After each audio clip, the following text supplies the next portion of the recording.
They humiliate themselves in the name of power, but the truth, that still shreds the charade.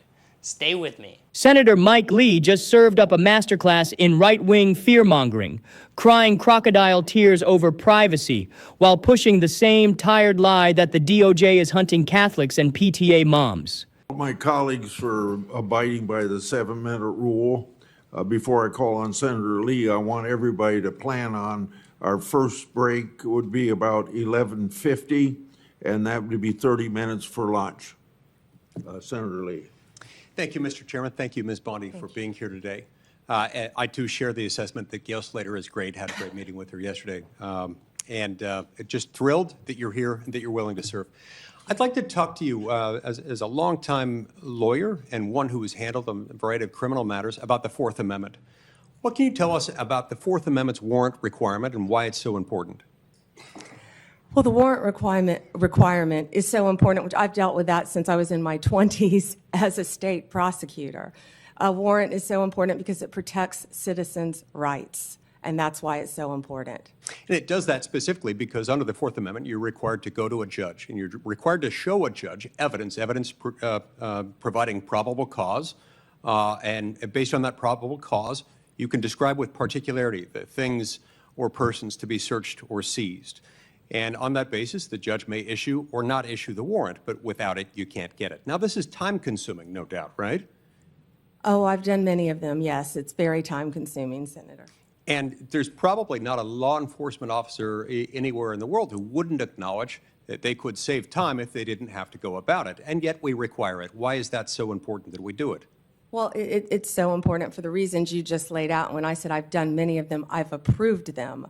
And not approve them as a state prosecutor, because law enforcement, there are checks and balances, and law enforcement must bring these warrants to prosecutors to see if there is sufficient evidence. Then after that's done, they have to take them to a judge to have a judge sign them. So there have to be sufficient checks and balances throughout our system. So even after you as Attorney General, as the chief law enforcement officer and prosecutorial authority in the state of Florida approved it within your office, you still had to go to the judge. And if it was late at night, early in the morning, didn't matter when, you had to find a judge. All hours of the night. That was more when I was a state prosecutor. As Attorney General, the office of the statewide prosecutor, Nick Cox, would have done that many, many times at all hours throughout the night and woken up many, many judges throughout the state of Florida. Is there an exception to the warrant requirement that exists anytime it would be inconvenient for prosecutors or anytime national security might be involved? I'm not certain about national security, but absolutely no for a state prosecutor. Right. Yeah. There's no exception. There's no catch-all exception that just says this is important or it would be inconvenient for the prosecutor, and with good reason. Right. We've learned through sad experience over many hundreds of years, not only in our own country but also in that of our mother country, what happens when you don't have this in the loop. So you've been asked today a little bit about Section 702 of the Foreign Intelligence Surveillance Act, also known as FISA. There are those who have repeatedly assured members of this committee, including myself, that don't worry, content of phone calls or electronic communications involving American citizens, sometimes resulting in the quote-unquote incidental collection of American citizens' private conversations. Don't worry, their Fourth Amendment rights are just fine. And yet, when they incidentally collect the communications of American citizens, either because they're perhaps unwittingly talking to somebody who might be an agent of a foreign power and themselves under 702 surveillance, they get onto this big database. And at times, there are those in the government, including the Federal Bureau of Investigation, who have gotten into that database and done so, of course, without a warrant because there currently is no warrant requirement. This has the effect of what we call a de facto backdoor warrantless search. Would you agree with me that that is potentially concerning anytime an American citizen's private conversations are intercepted, stored, whether as an incidental collection or otherwise? They ought not be searched without some kind of probable cause showing. I assume you'd agree with me on that. Yes. Yeah, it's important. Sometimes people will defend that by saying national security is involved, as if that's the beginning and the end of the inquiry. That has never been the case, and I hope and pray it never will be the case, because that's not what the Fourth Amendment says, not what it does, not what it ever can be. So It's my sincere hope that the next time FISA 702 comes up for reauthorization, Congress finally do what it has been avoiding for a long time, which is to ensure that this doesn't happen. We've heard again and again from people who, if you're confirmed to this position, will soon be your predecessors, prior occupants of the position to which you've been nominated and to which Mr. Patel has been nominated. Don't worry, we have good people. Don't worry, we have good systems in place. Don't worry, it's as good as a warrant requirement, the internal approval procedure that we have within our system. And yet we've found out time and time again that this has happened, by some accounts, hundreds of thousands of times. These things have been accessed where searches foreign American citizens' private communications that have been intercepted and stored through incidental collection have been searched without those safeguards being met, including instances where people just wanted to check on, to cite one example, whether his father was cheating on his mother, or in other instances, doing background checks on someone looking to lease an apartment that he owned and was looking to rent out. This is unacceptable, and we've got to fix it. Speaking of unacceptable, we have seen over the last few years the weaponization of government, specifically within the Department of Justice, against law-abiding Americans. Law-abiding Americans whose offense was something along the lines of, them exercising their constitutional rights, ranging from Catholics attempting to practice their faith, to parents showing up to school board meetings, to people showing up to engage in peaceful protesting outside of abortion clinics. As Attorney General, how will you prevent the weaponization of the Department of Justice against Americans? And Senator, you just gave the classic example of what's been happening regarding the weaponization. Going after parents at a school board meeting has got to stop. For practicing your religion, sending informants in to Catholic churches must stop. What about branding parents as domestic terrorists or trying to incarcerate one's political opponent as a sitting president of the United States? Will stop, must stop. Your Senator. It is exactly the sort of answer I was hoping and expecting to receive from you, and I look forward to doing everything I can to help get you confirmed. I've been pleased with your answers thus far. I've enjoyed knowing you, considering you a friend for many years, and look forward to the great things you will do as Attorney General of the United States. You have my emphatic support and my vote. Thank you, Senator. Senator Coons. Thank you, Mr. Chairman. Let's be clear. What Senator Mike Lee just did here is not some noble defense of the Constitution. It's a bait and switch wrapped in faux legalese. Lee opens by talking about the Fourth Amendment and the need for warrants, a topic that, in a vacuum, most Americans across the political spectrum would agree with. But don't be fooled. That legal-sounding detour is nothing more than camouflage for his real mission, pushing the MAGA narrative that the U.S. government is somehow engaged in a secret campaign to persecute religious Americans, school board parents, and, naturally, Donald Trump himself.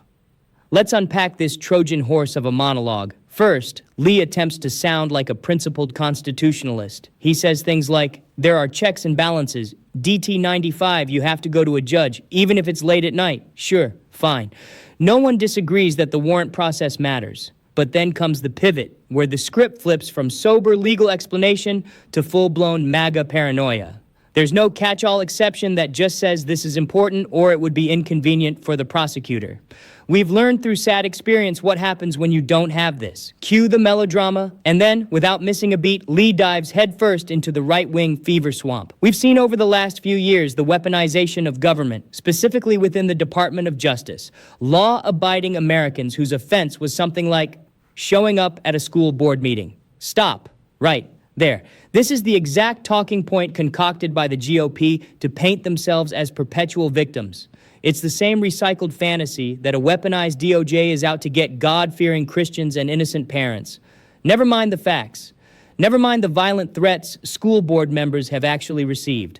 Never mind the surge in hate crimes targeting minority communities. To Mike Lee, the real threat is a Catholic going to Mass. Let's be crystal clear. The DOJ never labeled all Catholic worshipers as threats. What they did do, based on credible concerns flagged by the FBI, was examine how extremist groups were attempting to infiltrate religious spaces, including Catholic churches. That's a public safety issue, not a religious persecution plot. And as for the school board hysteria, that talking point stems from a single letter from the National School Boards Association asking for help addressing threats of violence against school officials. The DOJ's response, clarifying that they would investigate threats, not peaceful disagreement. But for Lee and his fellow Republicans, even the suggestion that someone might face consequences for making a bomb threat is somehow tyrannical government overreach. Branding parents as domestic terrorists, that never happened, not once.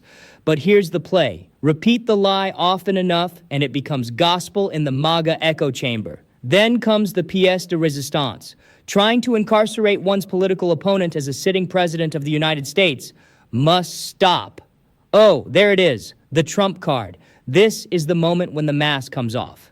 This entire performance was always building toward the GOP's holy grail, shielding Donald Trump from legal accountability. The same Trump who hoarded classified documents, incited a violent insurrection, and tried to overturn a free and fair election. The same Trump whose cronies plotted fake elector schemes while he begged Georgia officials to find him votes.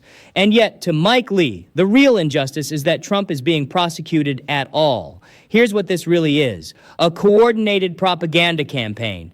It's designed to do three things: undermine trust in the DOJ and FBI, especially when they investigate Trump and his allies; manufacture victimhood among Republican voters to deflect from real policy failures; torpedo accountability by painting any investigation of GOP figures as politically motivated. This isn't new. It's a continuation of the same gaslighting we saw with deep state conspiracies, Stop the Steal, and cries of censorship every time a social media platform fact-checked a lie.